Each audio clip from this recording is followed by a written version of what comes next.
we have schools because we hope that someday when children have left schools that they will still be able to use what it is that they've learned.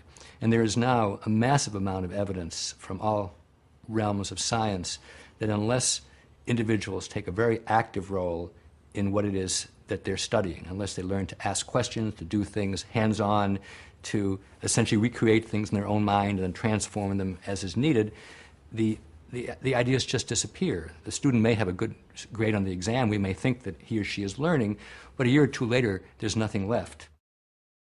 If, on the other hand, somebody has carried out an experiment, himself or herself, analyzed the data, made a prediction and saw whether it came out correctly, if somebody is doing history and actually does some interviewing, himself or herself, oral histories, then reads the documents, listens to it, go back and asks further questions, writes up a paper, that's the kind of thing that's going to adhere, where if you simply memorize a bunch of names and a bunch of facts and even a bunch of definitions, there's nothing to hold on to.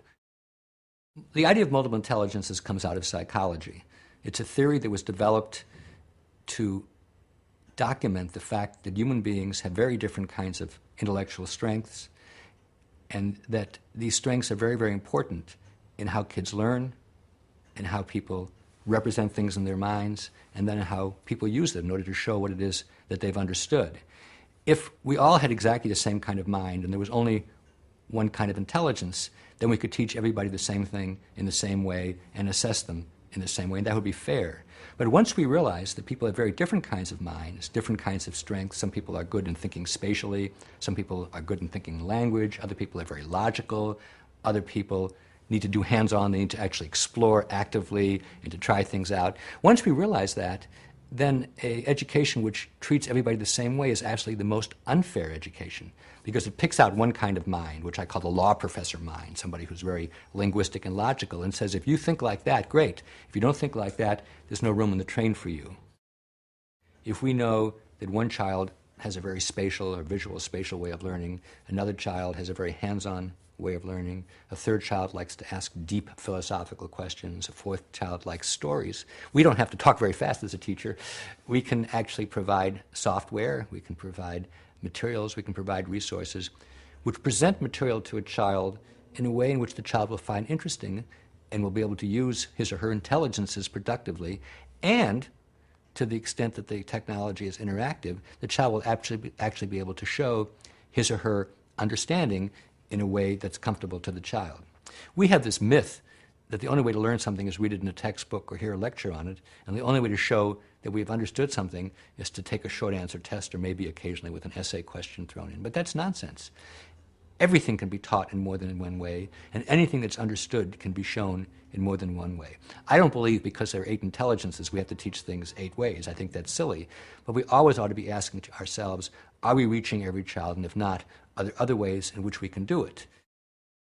I think that we teach way too many subjects and we cover way too much material, and the end result is that students have a very superficial knowledge, as we often say, a mile wide and an inch deep, and then once they leave school, almost everything's been forgotten.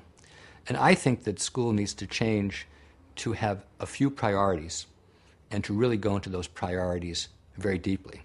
So let's take the area of science. I actually don't care if a child studies physics or biology or geology or astronomy before he goes to college. There's plenty of time to do that kind of detailed work. I think what's really important is to begin to learn to think scientifically, to understand what a hypothesis is, how to test it out and see whether it's working or not. If it's not working, how to revise your theory about things. That takes time. There's no way you can present that in a week or indeed even in a month. You have to learn about it from doing many different kinds of experiments, seeing when the results are like what you predicted, seeing when they're different, and so on. But if you really focus on science in that kind of way, by the time you go to college, or if you don't go to college, by the time you go to workplace, you'll know the difference between a statement which is simply a matter of opinion or a prejudice and one for which there's solid evidence. The most important thing about assessment is knowing what it is that you should be able to do. And the best way for me to think about it is a child learning a sport or a child learning an art form. Because there it's completely unmysterious what you have to be a quarterback or a figure skater or a violin player. You see it, you try it out, you're coached, you know when you're getting better, you know how you're doing compared to other kids. In school, assessment is mystifying. Nobody knows what's going to be on the test, and when the test results go back, neither the teacher nor the student knows what to do. So what I favor is highlighting for kids from the day they walk into school, what are the performances and what are the exhibitions for which they're going to be accountable. Let's get real. Let's look at the kinds of things that we really value in the world. Let's be as explicit as we can.